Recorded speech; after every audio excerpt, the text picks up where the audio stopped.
नमस्कार दोस्तों, हमारी कहानी है जूठन।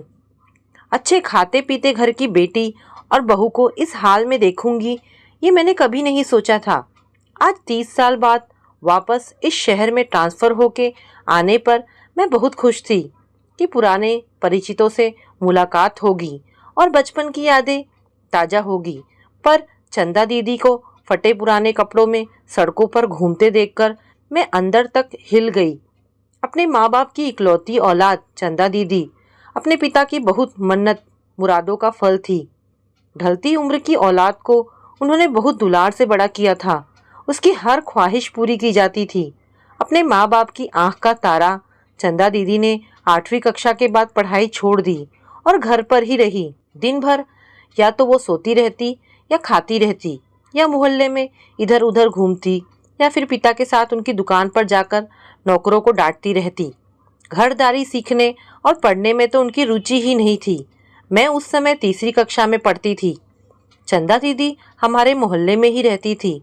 हम बच्चों के साथ वो बहुत अच्छा व्यवहार करती थी। हमें अक्सर कभी इमली, कभी मीठी गोलियां, कभी अमरूद देती थी।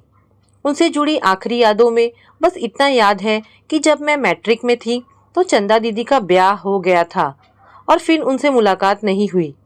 उनका ससुराल भी संपन्न था। चंदा दीदी के पति भी अपने माता पिता की इकलौती संतान थे। आज उन्हें यूं भटकते देख मैं समझ नहीं पाई कि क्या करूं। पति को मेरा एक अर्धविक्षिप्त सी महिला का भरे बाजार में यूं हाथ पकड़ के खड़े हो जाना अजीब लग रहा था। उनकी आंखों में कई सवाल थे। सवाल तो मेरे मन में भी हजारों थे, जिनके जवाब सिर्फ वही दे सकती थी जिनको देखने से ये सवाल जन्मे थे। चंदा दीदी मुझे पहचान गई। बहुत मनुहार के बाद वो मेरे साथ चलने पर राजी हुई। घर पहुंचकर मैंने उनसे नहाने का अनुरोध किया। वो मान गई। नहाकर मेरे दिए साफ कपड़े पहनकर थोड़ा सा नाश्ता करने के बाद वो शांत मन से बोली, तुम्हें भी मैं पागल लग रही हूँ ना? नहीं दीदी, ऐसा नहीं है, मैंने कहा। पर आप ऐसी अवस्था में क्यों घूम रही हैं? मैं प्रायश्चित कर रही हूँ, उन्होंने कहा। किस बात का प्रायश्चित दीदी? अपनी भूल का। ऐसी भूल जिसने आज मेरी ये अवस्था कर दी है, चंदा दीदी ने कहना शुरू किया। लंगर की पंगत बिछी थी, लोग खा रहे थे। भूख से मेरी आंतें कुलबुला रही थी। अगली पंगत का इंतजार करना भारी पड़ रहा था। मैं गुरुद्वारे के लंगर की लाइन में बड़े सब्र के साथ खड़े रहकर अपनी बारी का इंतजार कर रही हूँ। मैं वही हूँ जिसको खाना पसंद न आने पर माँ को रसोई फिर से बनानी पड़ती थी।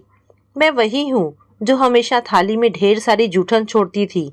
मैं वही हूँ जो शादी के बाद 2 लोगों के लिए 4 लोगों का खाना बनाकर बचा खाना हर दिन फेंकती थी। हाँ, मैं वही हूँ जो कभी सुबह की सब्जी, दाल, चावल या रोटी शाम को नहीं खाती थी। मैं वही हूँ जो अन्न की बर्बादी न करने की सलाह देने पर मुंह फुला के बैठ जाती थी। मैं वही हूँ जो पिता और पति के घर सप्ताह में 3 दिन होटल का खाना खाती थी। मैं वही हूँ जिसकी रसोई में अनाज में कीड़े पड़े रहते थे और अन्न सड़ सड़ के बर्बाद होता था, परंतु मुझे कोई चिंता नहीं रहती थी।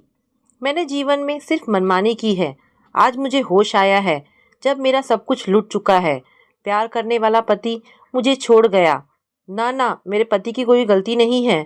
मुझे तो आश्चर्य होता है कि मेरे जैसे बेसहुर और जिद्दी महिला को उन्होंने इतने दिन सहा कैसे। मैं अपने बच्चों को भी अपने जैसा बना रही थी। पति के रूप में उन्होंने मेरी हर गलती माफ़ की, पर अपने बच्चों से प्यार करने वाले पिता से अपने बच्चों की बेढंगी परवरिश नहीं देखी गई। वो चले गए, बच्चे लेकर मुझे छोड़ गए, मुआवजे के रूप में एक मुश्त रकम को देकर।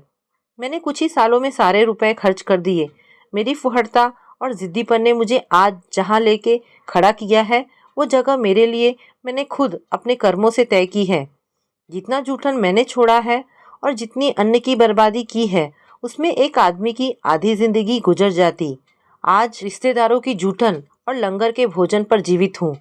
कर्म का लेखा भोग रही हूँ। ये लेख स्वयं मैंने लिखा है। जीवित हूँ अब भिक्षा पर, क्योंकि अन्न को मैंने फेंका है। चंदा दीदी खामोश हो गई।